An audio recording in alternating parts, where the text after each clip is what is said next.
안녕하세요. 오늘은 냉각탑에 대해서 살펴보겠습니다. 냉각탑은 그 냉동기라든지 건물에 설치되어 있는 각종 냉동 장치들 또는 이제 어떤 일을 하는 열기관이나 또 발전기, 그 다음에 뭐 화학 플랜트 등 여러 가지 공정에서 발생되는 온수라든지 아니면 온도가 올라간 냉각수를 주위의 공기와 접촉시켜서 온도를 낮춰주는 냉각 장치고요.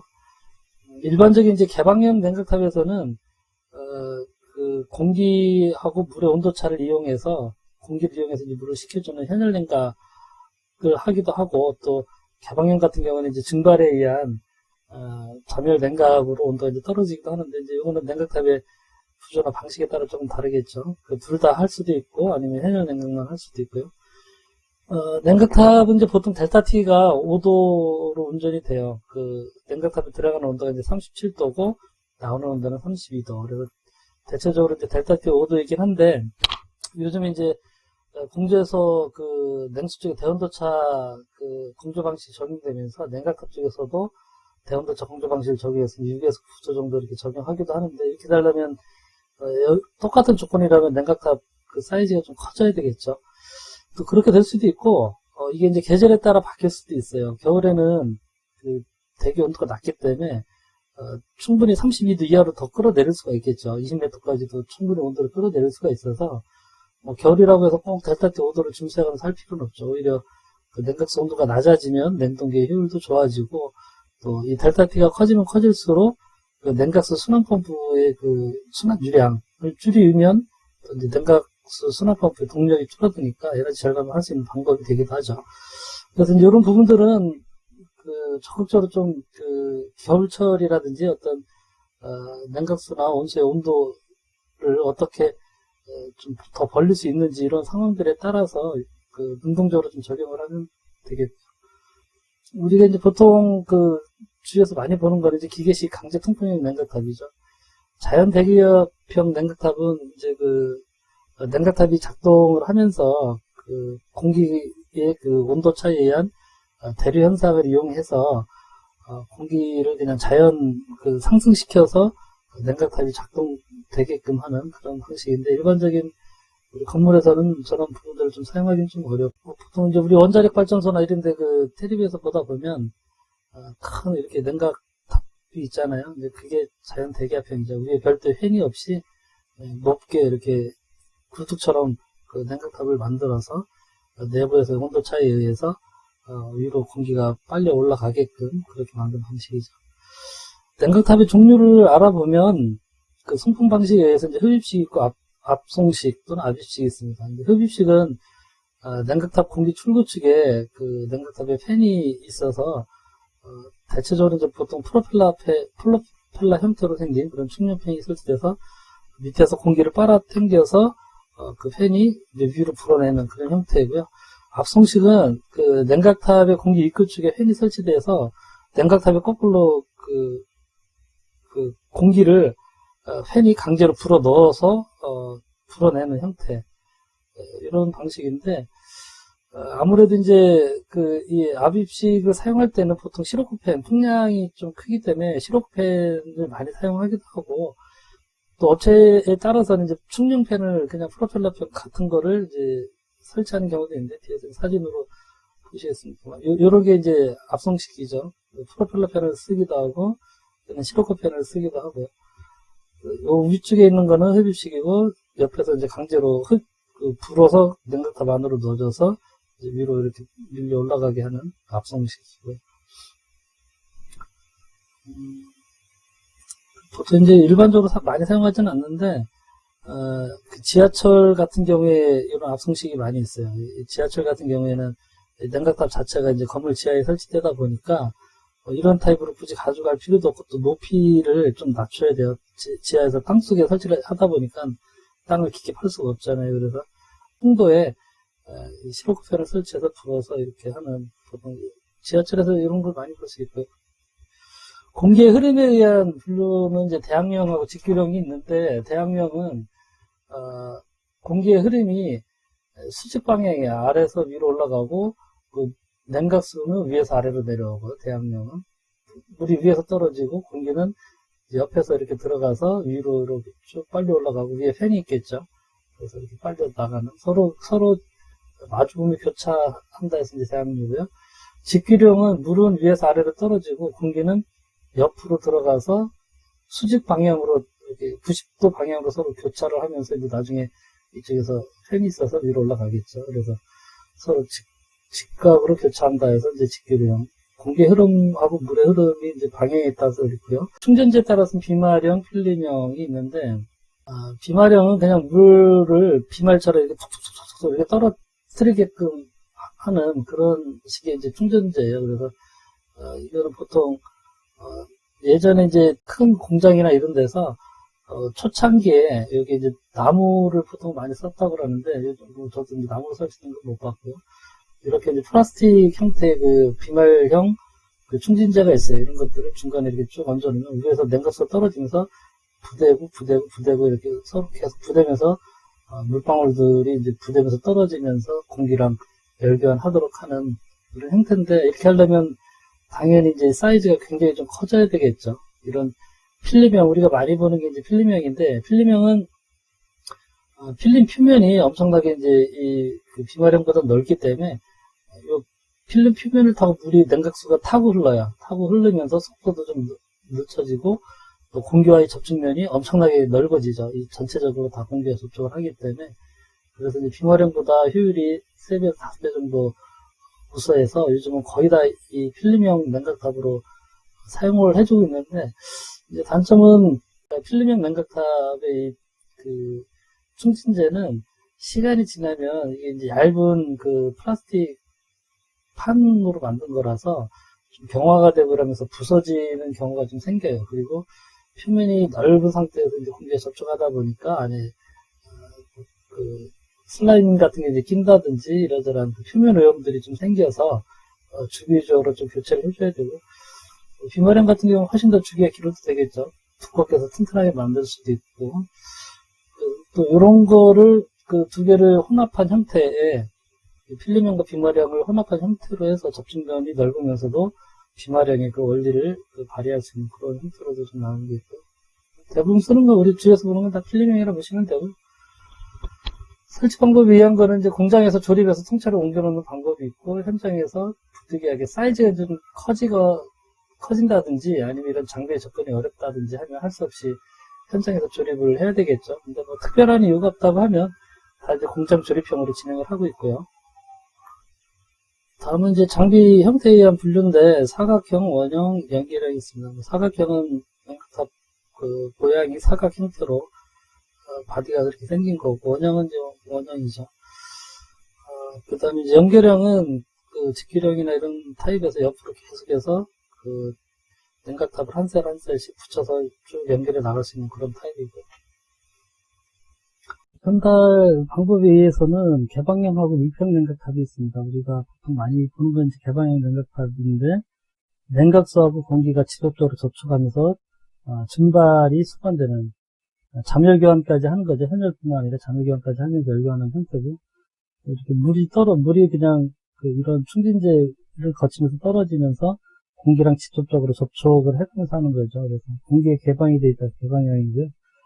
밀폐형 냉각탑은 그 공기하고 냉각수가 서로 직접적으로 접촉하지 않고 이런 코일을 통해서 간접 열교환하는 그런 형태고요. 그래서 이렇게 되면 그 현열교환, 냉각수는 이제 현열교환만 하게 되는데, 이 밀폐형 냉각탑은 냉각탑이 이제 겨울에 동절기에 운전돼야 되는 경우에는 이렇게 하게 되면 요 안에 고드름이라든지 이런 부분들이 생겨서 온도가 0으로 내려갈 경우에 냉각탑 운전 자체가 불가능하죠. 그래서 부등액을 넣어서 이런 밀폐형 냉각탑의 코일 속에 이제 냉각수를 흘려서 순환시켜서 겨울철에도 냉각탑 운전을 해야 되는 경우에 이제 항온항 스키 같은 게 있다든지, 꼭 그런 게 아니더라도 제조 공정이나 이런 데서는 냉각수의 수질이 좀 필요한 경우가 있어요.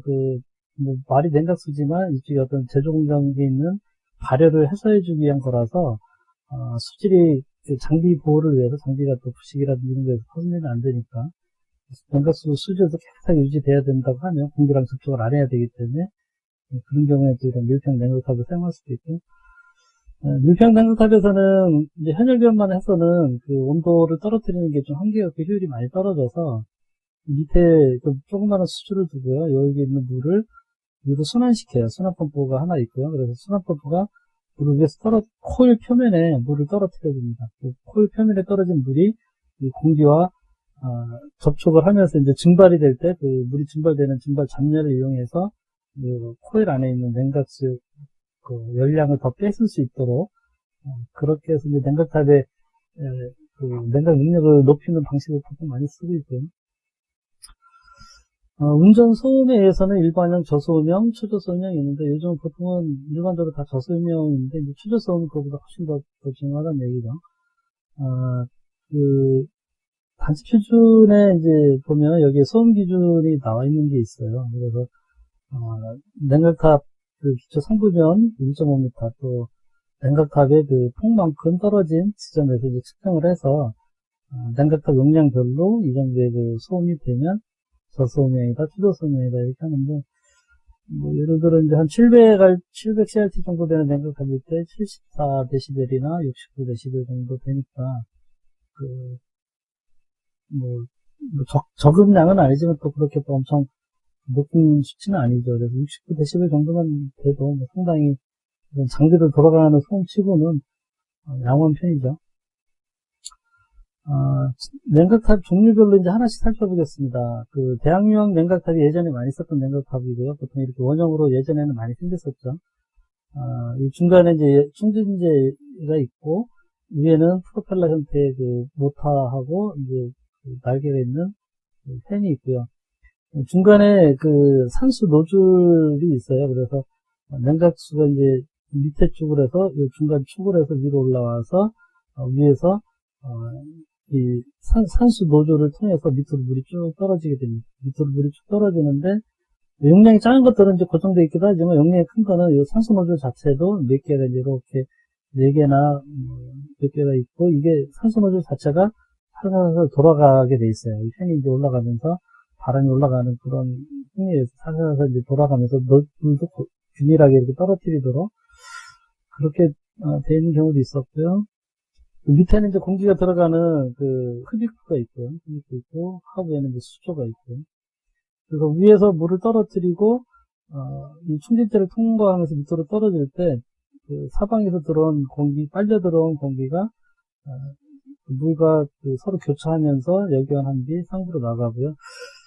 이 상부 쪽에 엘리미네이터가 있는데 여기서 이제 그 딸려 올라오는 공기 중에 일부 물방울이 섞여서 이렇게 비산되는 것들을 한번 걸러주기 위해서 그냥 이렇게 걸름망 같은 거예요. 공기가 통과하면서 어떤 엘리미네이터의 표면을 거치면서 이제 그 물방울들이 이렇게 좀 엘리미네이터 표면에서 이제 그 묻으면서 물방울로 입자들이 커지면서 떨어지도록 하는 게 걸름망 같은 엘리미네이터가 있고요. 소형에서 이제 중형, 뭐 대형까지도 있긴 한데 아주 대형은 대응하기는 좀 어렵죠. 이게 이제 원형으로 보통 이렇게 많이 예전에 만들다 보니까 사이즈가 너무 커져서 구조적으로 원형으로 좀 하기가 힘들고 위에 팬이 어쨌든 감당할 수 있는 풍량의 한계가 있기 때문에 그 대형용 같은 경우는 보통 이제 소형에서 중형으로 많이 썼고요. 장점은 물하고 공기 흐름이 반대로 바로 이렇게 교차하면서 흐르기 때문에 열대한 특성이 굉장히 좋고 가격이 저렴하고 또 이게 이제 상부로 공기가 나가니까 위로 뿜어졌다가 다시 밑에까지 하부까지 내려와서 이렇게 순환돼야 되기 때문에 공기에 유입이 될 우려가 다른 타입에 비해서는 상당히 좀 적은 편이고요. 단점은 비상수량이 좀 많고 물 뿌려지는 부분에서 바로 위로 올라오면서 딸려 올라오는 그 물들이 조금 많아요. 그래서 비산량이 직비령이나 다른 방식보다는 조금 많은 편이고 점검이나 이런 것도 조금 불편하죠. 안에 사람이 어떻게 뭐 들어가서 험난한 부분들이 없어요. 이 밑에 부분도 좀 그렇고 여기도 이제 사람이 들어가서 점검 높이는 되긴 하는데 이게 육안으로 쳐다볼 수는 있지만 안에서 어떤 작업을 해서 냉각 보수를 한다든지 이런 부분들은 현실적으로 좀 어려워서 이 냉각탑 같은 경우는 보수하게 되면 이 케이스를 볼트로 이제 조립된 부분들을 풀러서 이렇게 해야 되죠. 보통 우리가 많이 봤던 그런 냉각탑들이죠. 직교령 냉각탑은 그 냉각수는 밑에서 아래로 흐르고 공기는 그 사방 옆에서 안쪽으로 들어오면서 이제 90도 직교하면서 하는 거고요. 이제 팬이 보통 이쪽에 이제 많이 설치되고 밑에는 이제 물이 떨어지는 방열 수조가 있고 중간에 이제 통로처럼 발판 같은 것들이 설치가 돼요. 그래서 안에서 내부적으로 사람이 그 점검을 해서 내부에 들어가서 점검구도 설치가 되어 있고 상부에 이제 수조가 있어요. 상부에 살수 수조가 있는데 여기에 이제 냉각수를 요 상부 수조에 부어놓게 되면 그 상부 수조에 구멍이 있습니다. 구멍에서 물들이 밑으로 쭉 고르게 떨어지도록 그렇게 되어 있고요. 이제 이게 특징 중에 하나가 이런 사각형 형태로 되어 있다 보니까 옆에다가 계속해서 이 장비 숫자를 옆에 나란히 붙이면 필요한 용량만큼 장비의 그 냉각수 용량이 커지는 그런 장점이 있어서 중형에서 특히 이제 대형으로 갈 때는 뭐 거의 다 직기름을 사용하고 있죠. 근데 장점이 높이가 낮고 비산수량이 조금 적어요. 이제 물은 이렇게 떨어지고 공기는 이렇게 하면서 물이 딸려 올라가려면 옆에서 위에까지 이렇게 딸려오는 게 굉장히 좀 어렵죠. 위에서는 이제 조금 이렇게 올 수가 있어요. 그래서 윗부분에는 보통 이렇게 그 비산수를 좀 줄이기 위해서 칸막이를 좀 그만큼 이제 칸막이를 양쪽에 이제 설치하는 경우도 이제 많이 있고요. 어쨌든 이렇게 떨어지던 위에서부터 이렇게 해서 떨어지던 물이 위에까지 끌려 올라갈 정도 되면 선풍기의 그 풍속이라든지 풍량이 어마어마해야 되기 때문에 대항류형보다는 비싼 수량이 좀 적고요. 냉각수 중간 통로에서 부수 정도는 유리하고 용량을 키우기가 쉽고 단점은 이제 사이즈가 좀 커져요. 이 공간이 필요한 거죠. 이 공간 팬이 이제 중간에 이렇게 위치하면서 이만큼 벌어져야 되기 때문에 장비의 그 높이는 줄어들지만 옆으로 이제 폭이 커지고 전체적으로 하여간 체적이 좀 커집니다. 그리고 저런 것들을 그 체적이 커지면 그걸 받치기 위한 뭐 바디 그 구조물 같은 것들이 더 들어가야 되기 때문에 중량도 당연히 좀 커지고요. 가격도 또 올라가고 그래서 열기한 특성이 대형료보다 조금 열기 교환 능력이나 효율이 조금 적다는 얘기죠. 낮다는 얘기죠. 토출 공기 재순환 우려가 있다는 얘기는 여기서 이제 올라간 공기가 대학용 같은 경우는 밑에서 들어갔는데 이거는 옆에 전체적으로 옆면으로 들어오기 때문에 바람이 이제 많이 부는 날에는 이렇게 해서 이렇게 좀 위쪽으로는 좀 많이 빨려갈 소지가 있다 이런 얘기죠. 대체적으로 다 이렇게 생겼죠. 산수 수조에 이렇게 구멍들이 떨어져서 냉각수들이 쭉 떨어지게 돼 있고 전공구가 있어 안에 들어가고 있고 이건 지금 셀을 4셀을 쭈르륵 붙인 거죠. 밀폐형 냉각탑은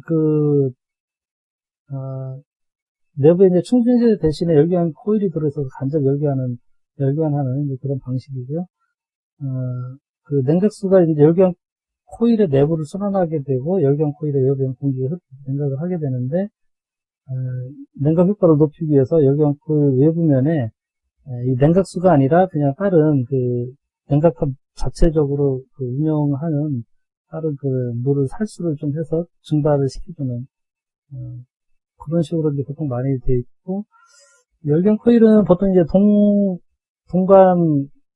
동치부에다가 그 알루미늄 핀이 붙어 있는 그런 타입으로 이제 좀 많이 사용을 좀 하고 있죠. 지금 이제 아까 말씀드린 대로 그런 패턴이고요. 안에 코일이 이제 그 충진재만큼 많이 들어가야 되니까 알루미늄 핀을 이제 부착하는 경우도 있고 알루미늄 핀을 붙이면 알루미늄 핀이 공기하고 물하고 접촉하면서 금방 부식이 돼서 알루미늄 핀이 없이 그냥 이런 나관 형태의 동튜브만 설치하는 경우가 있어요. 뭐 바닷가라든지 이런 데는 이제 동튜브 대신에 이제 그 스텐으로 만든 튜브로 하기도 하는데 어쨌든 일반적인 뭐 도심지 이런 내륙에서는 이제 동튜브가 일반적인데 동튜브만 하게 되면 접촉면이 작기 때문에 굉장히 튜브의 숫자가 좀 많아져야 되겠죠. 그래서 간혹 이제 하여간 핀을 사용해서 알루미늄 핀을 사용하면 이제 최적이 뭐 3분의 2 가까이 그 정도 확 줄기 때문에 그렇게 하는 경우도 있긴 합니다만은 그렇게 하게 되면 나중에 이제 부식이나 이런 것 때문에 주기적으로 교체를 해줘야 되는 그런 문제가 많이 생기죠. 일단 어쨌든 장비 구조가 다른 거에 비해서는 이제 조금 복잡하고 가격이 고가예요. 이런 동치부로 만들어야 되기 때문에 여태까지 그 대학용이나 직교령 같은 경우는 대부분 안에 그 충진재가 이제 필러가 다 그 합성수지 재질이어서 덩치는 크더라도 비용이 이렇게 많이 나가지 않았는데, 이거는 이제 다 동관으로 만들어야 되기 때문에, 가격이 이제 당연히 상당히 고가예요. 뭐 두세 배 이상 올라가게 되고요. 그리고 뭐 어쩔 수 없이 개방형 냉각탑을 사용하지 못하는 경우에만 이제 선택적으로 사용을 이제 하게 되는 거고, 또 그 비산이나 배경 같은 것들이 또 문제되는 경우에도 또 사용할 수도 있어요. 어쨌든 이거는 그 비산이나 증발되는 양들이 그 개방형보다 훨씬 더 적기 때문에 간접 열교환인 방식이라서 요것도 살수만 풀리지 않는다면 여기선 증발되는 것 자체가 없는 거죠. 장점은 그 냉각수가 대기에 노출되는 게 없기 때문에 수질 오염의 우려가 없는 게 이제 장점이고요. 비산이나 백연량이 이건 거의 뭐 없다시피 한 거고요. 그 다음에 팬이 그 냉각탑 안에 내장이 되어 있으니까 이제 소음이 조금 적은 편이에요. 대기 중에 위에 이제 팬이 있어서 소음이 다 대기 중으로 퍼지는 게 아니라 이 안에다가 이제 내장을 할 수도 있고요. 또 이 흡입 부분에다가 소음기를 설치를 하면 이 팬 작동 소음 자체가 이제 밖으로 나오는 걸 원천적으로 막을 수 있는 그런 구조라서 소음에도 이제 적극적으로 대응할 수가 있고요. 기본적으로 좀 작고 겨울철 냉각탑이 가동이 가능한 게 이제 장점이죠.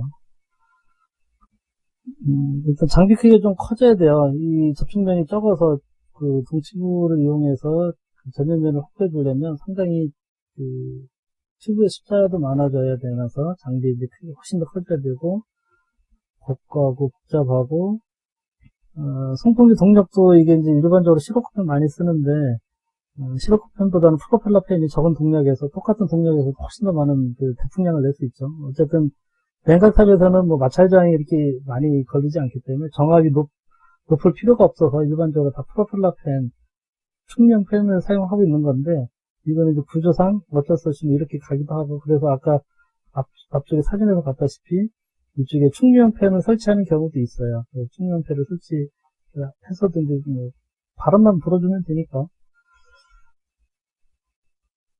냉각탑의 용량과 이제 운전 제어입니다. 그 냉각탑의 그 용량은 보통 이제 CRT라고 이제 많이 얘기를 하는데 냉동기에서 1RT의 냉동 능력을 발휘하기 위해서 냉각탑에서 얼마만큼 대기 중으로 열량을 방출시켜줘야 되느냐. 이게 CRT, 그러니까 냉동기 1RT에 상응하는 냉각탑의 용량이라고 보시면 되고요. 표준 설계 조건에서 3,900kcal 시간당 이거를 이제 냉각탑의 냉각 능력이라 하는데 뭐 이건 왜 3,900이냐? 대략적으로 1톤의 그 1RT에 그 냉동을 하기 위해서 보통 전기가 그 1kW 정도 들어간다. 그래서 1kW는 860kcal이고 1RT는 3924kcal니까 그 대충 그 3,900kcal 이렇게 해서 된다. 이런 얘기고요. 그 순환되는 냉각수의 양은 그런 1CRT가 3,900kcal인데 온도차가 이제 5도고 그 비열로 해서 나누면 시간당 약 780 그 톤의 물이 흘러야 되고 이제 LPM으로 따지면 13LPM. 그래서 이제 냉각탑 그 1CRT의 그 순환 유량은 13LPM이 이제 표준이고요. 이때 이제 표준 설계 조건이 37도, 32도, 델타 T 5도고요. 그 흡입되는 공기의 스콘도가 27도인 경우를 기준으로 해서 이렇게 잡는 거니까 스콘도가 27도보다 높아지면 여러 가지 조건들이 달라지겠죠. 기타 이제 용어에서 이제 셀이 있는데 셀은 그 냉각수와 기계적으로 성품되는 공기 흐름 독립적으로 제어할 수 있는 최소한의 냉각탑의 단위 그냥 냉각탑 그 안에 여제 그 충전재 그다음에 위에 뭐 수조 그다음에 위에 팬 밑에 그 수조 이렇게 해갖고 그 세트로 딱 운영이 가능한 그 한 세트라고 보시면 되죠. 냉각탑 한 셀 이렇게 이제 셀이라고 얘기를 하고요. 냉각탑의 손실 수도는 냉각탑 하부 수조에서부터 상단 면까지 그 수직 높이가 있겠죠. 밑에 그 하부 수조에서부터 위에 냉각탑 위로 이제 물이 올라가는 경우 위에까지 올라가는 그 높이 차가 좀 필요하고 그다음에 그 높이 그 윗부분에서 물을 냉각수를 뿌려줄 때 졸졸졸 나오면 물이 제대로 안 나오겠죠. 어느 정도 그 유량을 균일하게 뿌려주고 거기서 그 유량을 소화할 수 있을 만한 약간의 압력이 필요해요. 그래서 그 냉각탑에서 필요한 그 수도예요. 냉각탑에 그게 이제 필요한 수도가 되겠죠. 일단 올라가야 되는 자연 그 수도가 있고 위에서 뿜어줘야 되는 분출 수도 두 개를 합친 게 이제 냉각탑에서 필요한 최소 그 수압이죠, 수압. 그 다음에 냉각수의 증발량은, 그, 냉각탑 입구의 그 공기 공급 및 습도 온도와 그 다음에 충전선을 통과하는 공기 유량에 의해서 이제 계산해서 산출할 수가 있는데, 표준 설계 조건에서 물이 1kg가 증발하면 이제 577kcal 장열이 흡수돼서, 1CRT당 390 나누기 577kcal를 나누면 약 6.76 kg 시간당 6.76kg의 공기가 증발된다. 이거는 이 577kcal가 이제 그 물의 증발 잠열인데 이게 32도하고 37도 한 중간 정도쯤 돼요. 이 물의 증발 잠열표를 인터넷이나 이런 데 찾아보시면 32도보다 하고 37도 그 중간 정도쯤 되는 그 증발 잠열량이에요. 그래서 그 사이에서 이제 냉각탑이 작동되니까 3,900kcal를 증발 잠열으로 나눠서 다 이 3,900kcal라는 그 냉각탑의 냉각 열을 물이 다 증발하면서 그 발생시킨다고 본 거거든요. 근데 실제 이제 이 물이 다 증발하면서 항상 그 양만큼의 물이 증발하면서 그 3,900kcal를 발생시키지는 않겠죠. 물에 의해서 단순하게 현열에 의해서 식는 부분들도 있기 때문에 사실은 이 부분보다는 약간 이제 작을 수는 있겠지만 이론적으로는 이제 이렇게 증발량을 이제 구한다는 것이고요. 그다음에 이제 냉각수의 그 비산량인데 냉각수 비산량은 이제 KS의 그 시험하는 방법에 의해서 구하게 돼 있어요. 이거 잠깐 좀 보면은요. KS 보면 이제 냉각탑의 그 성능 시험 방법이 있어요. KSB 6364에. 그래서 여기 내용에 보면 이제 앞부분에는 뭐 용어라든지 이런 것들이 좀 나와 있고요.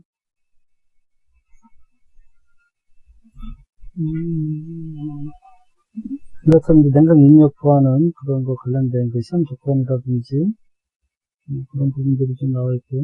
여기 이제 물방울 손실 시험이 있어요. 이게 물방울 비싼 데서 날아가는 양이죠. 그래서 내용들을 이제 보면 그 냉각 능력 시험 방법에서 이제 그 냉각탑이 있고 그 펌프 냉각수 수납 펌프로 수조에 물을 퍼 올려서 냉각탑에 뿌려주고 그러면 이제 냉각탑 겉에서 나온 물이 이렇게 나오고 입구하고 출구 측의 온도를 좀 재고요. 대기 중에 습온도 되고 수조에 있는 물을 이제 계속 가열을 해줘야 되겠죠. 냉각탑은 식으니까 그 식은 만큼 계속해서 열량을 보충해주면서 냉각탑의 그 냉각 능력을 확인하기 위해서 보통 이제 그 냉각탑 업체들을 가보면 여기 보일러를 연결을 해요. 그래서 보일러로 계속 이쪽에 물을 데피고 그거를 또 이 냉각탑을 시키고 그래서 그 순환 유량과 온도차로 의해서 냉각탑을 냉각시키는 열량을 이제 환산해서 냉각 능력을 측정을 하게 이제 돼 있고요. 집기동도 마찬가지고 능력을 산출하는 뭐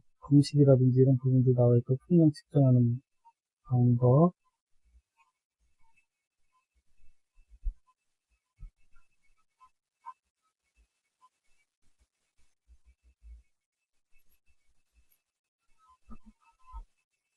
소음 측정하는 방법도 나와 있어요. 소음 측정하는 방법 나와 있는데,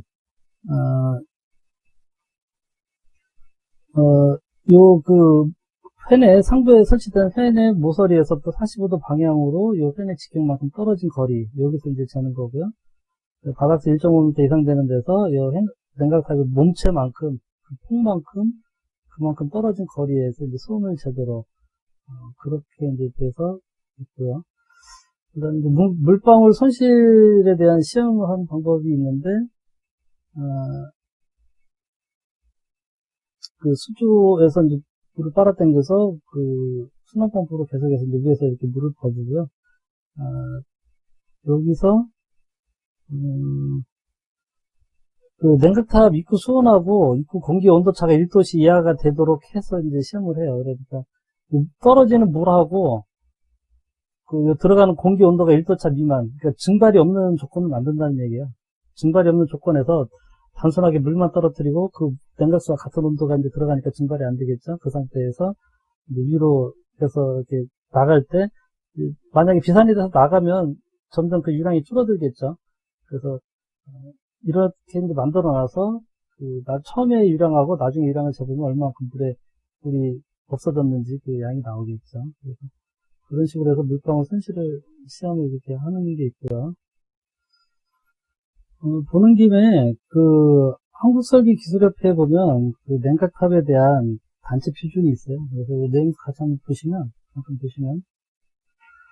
용어나 이런 부분들 쭉 여태까지 말씀드린 그런 내용들 나와 있고, 냉각탑 표준 냉각탑 용량 단위들이 있어요. 이렇게 500CRT 단위로 이제 올라가면 더 올라가면 1000CRT 단위로 이렇게 해서 냉각탑 능력 등급들이 있는 거고, 여기에 이제 소음에 대한 기준이 나와 있어요. KS는 이제 소음에 대한 측정 방법은 나와 있는데, 이제 기준치가 없었는데, 여기에 보면, 각 냉각탑 용량당, 이 소음에 대한 기준이 나와 있고요. 여기에 이제 냉각탑의 종류나 안에 내부 구성 부품들, 이런 부분들에 대한 세부적인 좀 내용들이 나와 있어요. 우리 냉각탑 에 대한 시방서 내용이 조금 허술하게 나오거나 아니면 빠지는 경우가 많이 있는데, 그런 경우에는 여기 나와 있는 이 한국설계기술협회 단체 표준에 그런 부분들을 언급되어 있는 부분들이 있다면, 참고적으로 이제 자재 승인이라든지 어떤 사양 검토하실 때 참고를 하시면 될 것 같아요.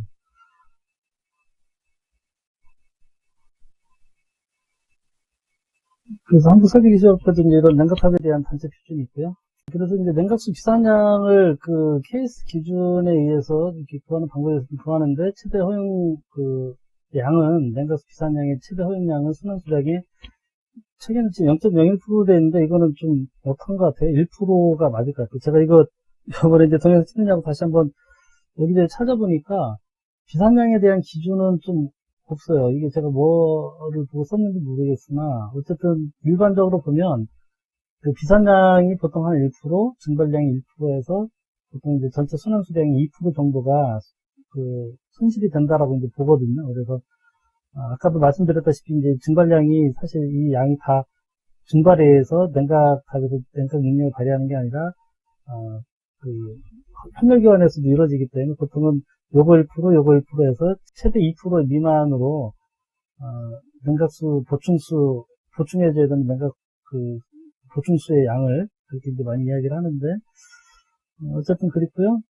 다음은 이제 냉각탑의 성능 곡선이 있는데, 냉각탑의 성능 곡선은 냉각탑에 순환되는 순환수량이 설계치의 이제 100%일 때, 90%일 때, 110%일 때의 경우에 대해서 냉각탑에 유입되는 공기의 습도 온도별로 예상되는 냉각수의 출고 온도를 그래프로 만들어서 표시한 거고요. 우리 팬이나 펌프의 성능 곡선처럼 냉각탑은 이제 들어오는 공기의 온도, 그 다음에 거기에 순환되는 물의 양에 따라서 이제 거기서 시킬 수 있는 냉각탑의 능력이 달라지겠죠. 그래서 그거를 이제 하나의 표에 그래프 형태로 좀 나타내는 것이고요. 업체마다 약간씩 형태나 이런 것들은 조금 다르긴 한데, 어쨌든 표에서 이 냉각탑의 성능 곡선에서 들어오는 공기의 온도가 이제 몇 도이냐, 거기에 따라서, 냉각수 유량이 얼마일 때, 냉각탑에서 나가는 온도가 몇 도가 되겠는지, 냉각수 온도 몇 도가 되겠는지를 찾아볼 수 있는 이제 그런 그래프입니다.